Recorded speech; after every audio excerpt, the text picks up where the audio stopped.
Bienvenue dans la pause fitness. Alors, ce podcast est réservé à ceux qui veulent améliorer leur nutrition, leur entraînement et aussi peut-être leur style de vie. Donc, pour tous ceux qui me suivent depuis quelques temps déjà, vous pouvez me laisser une petite évaluation sur la plateforme de podcast de votre choix. C'est ce qui m'aide le plus. Allez, on démarre l'épisode.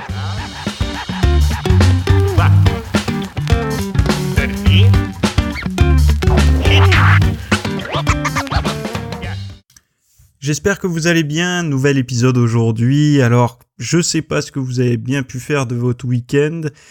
Moi, je me suis entraîné. Qu'est-ce que j'ai fait ? Je suis allé me promener autour d'un lac et j'ai été au cinéma aussi. J'ai été voir Aladdin. Donc, quand j'étais jeune, j'adorais ce dessin animé. Et quand j'étais plus jeune, parce que je suis pas vieux. Et en fait, c'est assez fidèle au dessin animé, mais voilà, ça casse pas des briques. J'y suis allé parce que j'aime beaucoup Will Smith.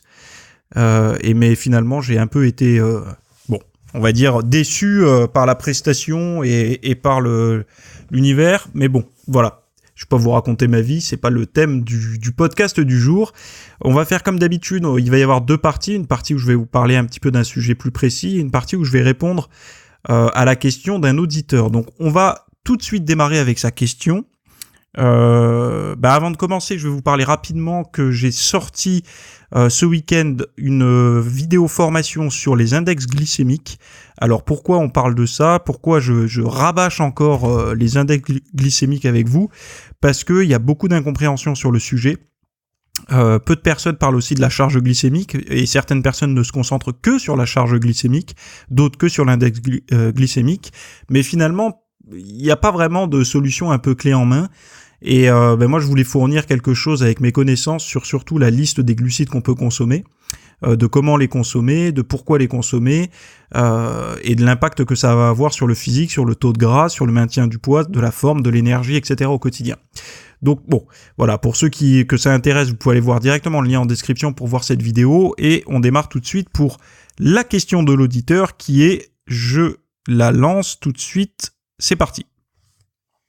Salut, je m'appelle Tristan, je vis actuellement sur Glasgow, en Écosse, et je t'écoute donc depuis plusieurs mois, et je te remercie beaucoup pour toutes ces bonnes infos que tu nous transmets.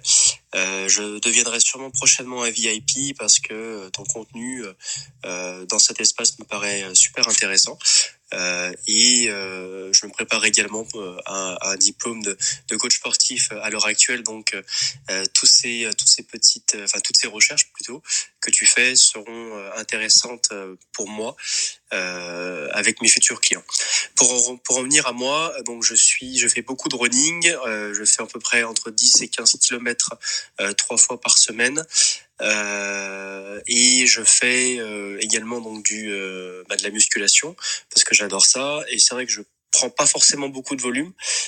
J'ai été plus costaud en étant plus jeune. Là en ce moment, c'est vrai que je prends pas forcément plus de volume, mais est-ce possible d'être tout de même volumineux en mangeant, bien sûr, en ayant une très bonne alimentation, tout en faisant du running. Donc voilà ma question. Est-ce que musculation et running sont compatibles, et est-ce qu'on peut atteindre un certain volume malgré tout ? Je te remercie, et puis bonne continuation, et à très bientôt. Au revoir. Merci pour ta question, elle est super intéressante, et aussi merci pour la confiance que tu va m'accorder en faisant partie bientôt des VIP. Alors c'est marrant parce que je parlais récemment avec quelqu'un que j'avais en consultation qui a basculé aussi dans l'espace VIP et en fait qui a hésité longuement par rapport au prix en fait. Il me disait mais attends, mais pour 10 euros on va pas avoir accès, enfin ça doit être...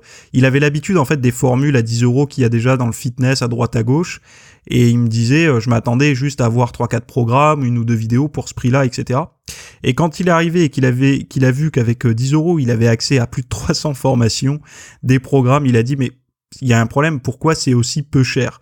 Et je vais vous donner la réponse à tous ceux qui se posent la question aussi. Tout simplement parce que j'ai lancé la plateforme membre VIP pour des personnes comme moi quand j'ai démarré. C'est-à-dire que quand j'ai démarré, les 10 balles, je pouvais les mettre pour avoir un contenu d'information. Tout simplement parce que moi, quand j'ai démarré, c'était l'ère des magazines papier. Et en France, il y avait à peu près, on va dire, 3-4 magazines de fitness qui sortaient maximum. Et donc, j'étais à peu près à 10-15 euros de revues par mois. Donc c'était un budget que je pouvais mettre pour l'information, même si on sait que bon, les magazines c'était pas l'idéal. Et donc du coup j'ai voulu conserver ce schéma-là parce que je pense que voilà, chacun est un petit peu proche de ses sous aujourd'hui. Et grâce à ça, c'est pas 4 magazines, mais c'est 4 formations plus des programmes chaque mois, plus toutes les anciennes. Donc c'est-à-dire que c'est comme si à chaque fois que vous achetiez un magazine comme avant, vous aviez aussi accès à toutes les archives. Là c'est le cas, vous avez accès à tout ce qui sort, mais aussi tout ce qui est sorti, et tout ça pour 10 euros. Donc franchement, même pour essayer un mois, je pense que vous perdez rien, quoi. Je crois vraiment en mon produit, parce que j'y mets vraiment beaucoup de passion, beaucoup d'énergie, et même moi, ça me permet d'apprendre toujours plus, et franchement, je pense escroquer personne. Bref, alors ta question est super intéressante, parce qu'en fait, si tu veux, par rapport à être volumineux et faire du running, je pense que ce que tu pourrais faire, c'est regarde un petit peu. Alors, je sais pas si tu as déjà été assisté à des marathons en tant que spectateur ou quoi, ou même en tant que concurrent, enfin que pratiquant.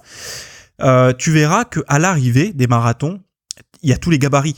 Il y a des personnes sèches, il y a des personnes plutôt en surpoids, il y a des personnes un petit peu de tous les gabarits, et on voit même des personnes qui sont très musclées. Donc, ce qui montre bien qu'on peut faire des performances cardio et des performances muscu. Quand je dis performance, c'est performance esthétique en muscu. Je ne parle pas de performance en termes de force, etc. Mais des performances esthétiques, donc être musclé et aussi avoir un bon cardio.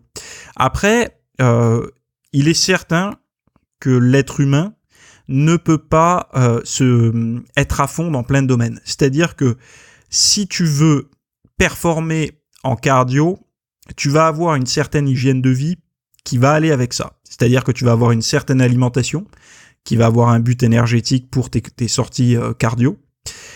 Tu vas avoir peut-être aussi un certain rythme d'entraînement, c'est-à-dire que peut-être que pour toi c'est plus facile de t'entraîner le matin ou le soir.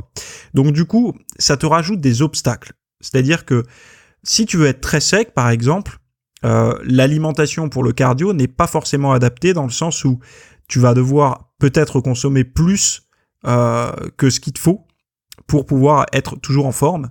Et donc du coup, si tu veux avoir des abdos apparents, on sait que si on veut avoir un petit peu d'abdos apparents et que c'est pas notre nature, on doit se mettre un peu au régime. Donc quand on dit régime, on dit baisse des performances. Donc déjà, tu vois, t'as le premier petit bug. Après, toujours pareil, si tu veux faire du cardio, enfin si le cardio est plutôt ta passion par rapport à la muscu, tu vas avoir des créneaux horaires qui vont être pris par le cardio, donc du coup qui ne seront plus disponibles pour la musculation. C'est pour ça que il y a des personnes qui peuvent le faire, mais c'est des personnes qui ont la capacité d'aménager leur temps de travail pour se planifier par exemple la musculation le matin et le cardio en fin de journée, ou enfin comme ils veulent finalement, mais qui ont la liberté de pouvoir associer deux pratiques. Après le truc c'est que si on peut dire oui mais on peut faire un jour l'un et un jour l'autre, mais si on fait un jour l'un et un jour l'autre, on en fera moins que celui qui fait par exemple 5 séances de muscu par semaine du lundi au vendredi. Si on fait lundi muscu, mardi cardio, mercredi muscu, jeudi cardio, forcément, en fait, il y a une alternance entre les pratiques. Donc, il y aura progression dans les deux cas, mais ça sera moins rapide que si on faisait exclusivement l'un ou l'autre. Après, la problématique qui peut se poser pour toi, ça va être la progression en termes de volume musculaire, comme tu le disais, parce que tu vas brûler beaucoup de calories. Mais ça encore, ça peut se débattre, parce que forcément une personne qui est sèche, qui prend pas beaucoup de poids, qui quand elle s'arrête de s'entraîner, elle mange un peu mal, elle perd du poids, à l'inverse de ceux ou celles qui en prennent beaucoup quand elles font un peu n'importe quoi.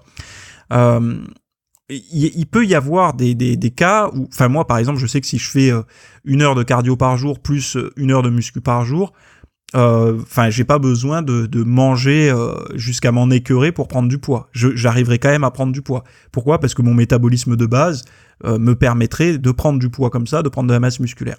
Après, il y a des individus chez qui il va falloir vraiment forcer sur les calories et donc s'ouvrir l'appétit un petit peu plus pour avoir plus faim, manger. Donc le sport est une très bonne technique pour ça, mais aussi se tourner vers une densité calorique plus grande. C'est-à-dire qu'une personne qui mange beaucoup, mais qui mange beaucoup de légumes, la densité calorique et même la densité en nutriments pour construire de la masse musculaire est assez faible. Bien qu'il faille pas se passer de légumes non plus, hein, attention, c'est pas ce que je suis en train de dire, mais il va falloir forcer sur les aliments qui ont une densité calorique plus élevée.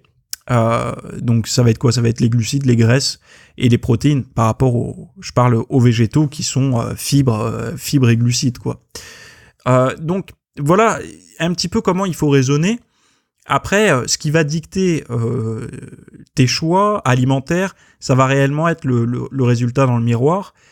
Si aujourd'hui tu as du mal à prendre de la masse musculaire, que tu fais beaucoup de cardio, que tu fais un petit peu de muscu et que la masse musculaire elle veut pas venir, sache que,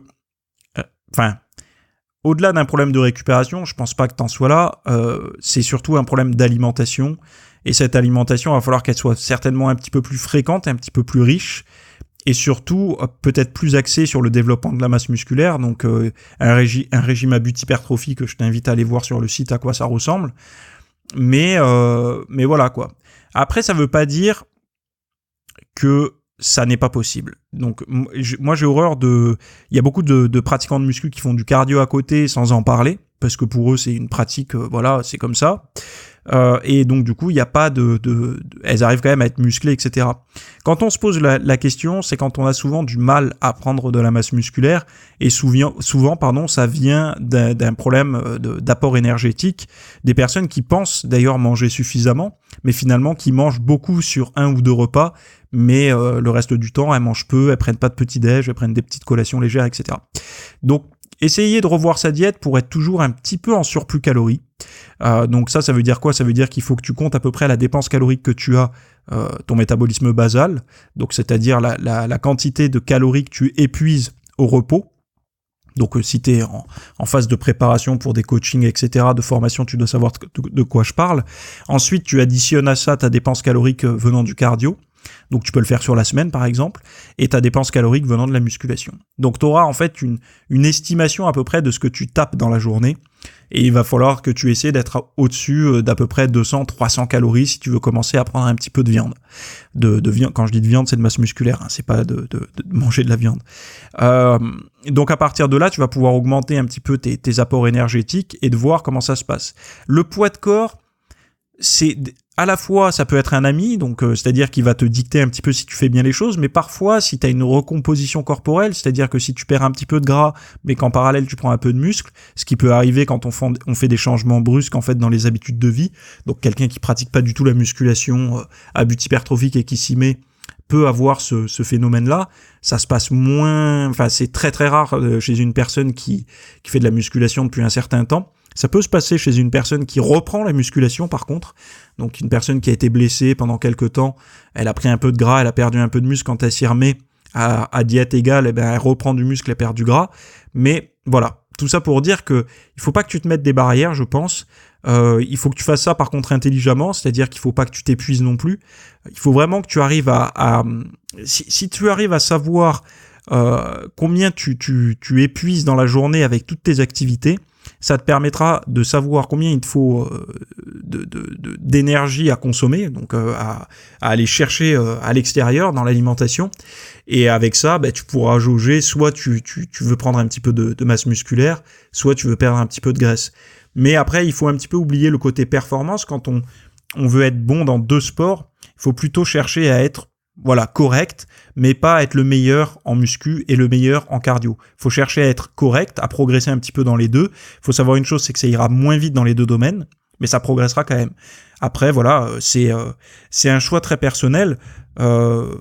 T'auras peut-être, si tu fais les choses bien et que tu prends ton temps, c'est-à-dire que si tu prends pas 5-6 kilos en l'espace d'un mois ou 2, tu verras pas trop d'impact sur ta foulée, sur tes sorties cardio. Par contre, si tu prends du poids, si tu prends rapidement du poids, tu verras, t'auras un impact sur ta foulée. Mais par contre, si tu le fais, si c'est fait sur le long terme, donc je sais pas, 1 kilo, 2 kilos tous les, on va dire 5-6 mois, là tu auras le temps de t'y habituer à ce surplus de poids, la prise de force et tout va faire que tu arriveras bien à faire ça. Mais encore une fois, plus ton taux de gras restera aux alentours des on va dire entre 10 et 15%, moins tu auras de matière entre guillemets morte à trimballer avec toi, même si le gras n'est pas du tout une matière morte, mais on va dire que c'est un poids qui est moins utile que la masse musculaire. Ça te permettra quand même de ne pas subir ta prise de masse musculaire lors de tes sorties cardio. Donc voilà, j'ai essayé de te faire la réponse la plus complète que je pouvais faire, tout en essayant quand même de dire que c'était possible, puisque ça l'est. Et voilà, pour toutes les personnes qui ont les mêmes problématiques, je vous invite un petit peu à suivre les mêmes recommandations, ou à en tout cas explorer des pistes similaires. Et on s'arrête ici pour cette question. Donc voilà, j'ai fait la présentation tout à l'heure de la vidéo sur les index glycémiques. Sachez que c'est une des vidéos que vous pouvez avoir en accès VIP aussi. Donc je vous laisse un seul lien que je mets dans ce podcast ci-dessous, et à ce lien, quand vous cliquez, vous pouvez avoir accès à soit la dernière formation, soit vous pouvez avoir accès aussi à le formulaire pour me laisser un message audio, comme a fait l'auditeur d'aujourd'hui.